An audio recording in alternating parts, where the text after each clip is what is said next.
Governor snapback on, check. Michael Jordan t-shirt on, check. Oh yeah, it must be another marvelous episode of the Governor of College Football, and we have a special episode for you today.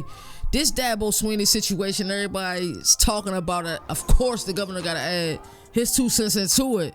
This thing is getting a little unchy. I think fans are getting a little restless in Clemson. I think come success, you all know the statement. Heavy is the head that wears a crown. The successes that Clemson has had under Dabo Swinney tenure, these fans are not liking this season. 4-4 mediocrity is not acceptable in Clemson, and let's be honest, it's just not acceptable in the sport of college football. Governor of College Football, hashtag GoCFB, CFB Nation, your only college football destination. Let's get it. Governor of College Football, we're going to recap ACC. Hey, that's CJ defensive minds. They have to be better on that side of the ball.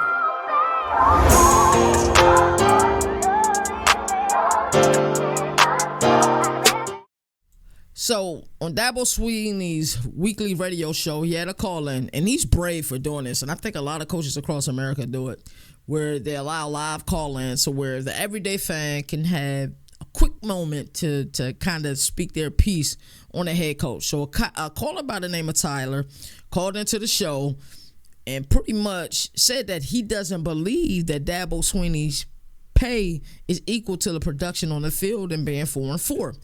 I think that was Tyler's first mistake. Never count another man's pockets. That is rule number 1 in being a man.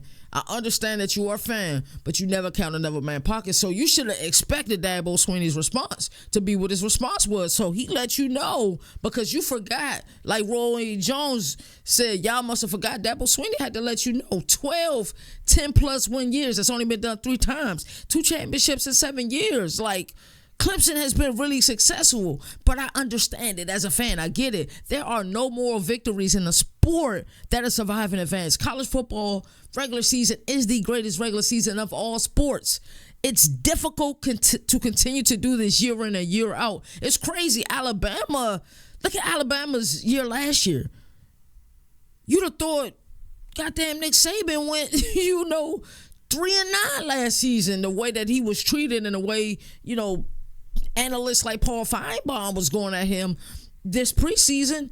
This is the sport of college football. I think, Tyler, as a fan, you have a right to feel like, hey, the production's not there. We're not doing what we're supposed to be doing this season. What are we going to do to adjust? That would have been, I think, your approach. But to approach it and count another man's money, you're out of line. You're dead wrong. So, in my opinion, for my money, Dabo Swinney responded how any man should respond, and he stood 10 toes on what he said. There's nothing wrong with that. He told the truth. Let's look at this in another scope, Tyler, and I'm hoping that Tyler gets a chance to see this and hear it from my perspective. In the NFL, right? Bill Belichick is probably the greatest coach of all time. There'll be some people that will say the Don Shulers. There'll be some people that will say the Vince Lombardis. I get it, but as it pertains to success, Buddy got 7 rings as a head coach, a couple more wins as a coordinator. Fans in New England, fans in Boston, period, or the New England area, period, no sports. I'm sure a lot of them were comfortable with would be a mediocre year in college football. They were comfortable with a mediocre year. Hey, if we can find a way to go 9-8, 10-7, sneak into the playoffs, with our experience, you just never know, right? I'm sure they were comfortable with that. And this is a guy that's won 7 rings. And they were comfortable with mediocrity. But the difference is in college football, because of the way the landscape is, because out of 130-plus teams, only 4 teams get to go to a playoff, it's levels to this. Let's be real. Let's look at Boston College situation. The powers that be at Boston College were open and honest, and they came out and they said it to the public. Hey, over these next couple of games, Coach Jeff Hafley, if you don't win, you're out of here. Jeff Hafley was having it because he was looking like Mr. October Reggie Jackson, and they've won 4 straight games, and now they're kind of in the thick of things, and there's a path for BC to somehow, some way, some shape, some form make the ACC championship game. Now, that path is crazy, but at the same time, it's like, yo, just a few weeks ago, y'all was ready to get rid of this man's job, but now, hey, at BC, for Jeff Hafley, it's really a bold appearance or bust. And that is what it is for a lot of teams, and that's what the sport of college football is.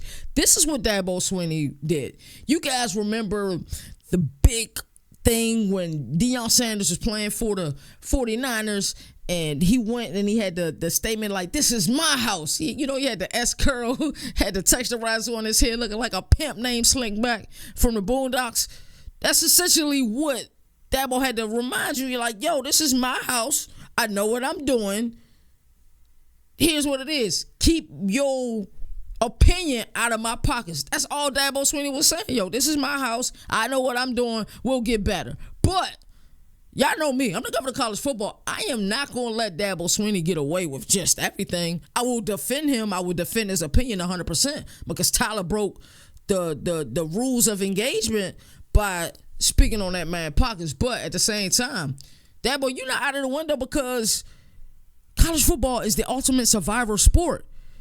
What is survival? When you look at survival, it's having the ability to adapt day in and day out.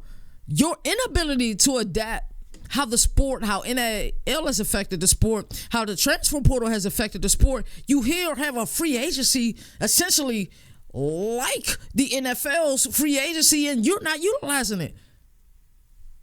Florida State got better. It's a reason why Florida State is undefeated, and it's a reason why I had Florida State in my preseason college football playoff, because they adapted. They did what they had to do. They brought in a dynamic player like Keon Coleman. Yo, you could have used more help on the outside at wide receiver. That's no disrespect to Paul Collins. That's no disrespect to Williams. You could have just utilized more help on the outside. And you didn't use the transfer portal. I just don't get it. I really don't. Like, Dabo, I've defended you on this time and time again. I'm like, yo, he's a family guy. He really wants to raise his players up in the program, and I get it, but, bro, you have to adapt. These other schools are adapting.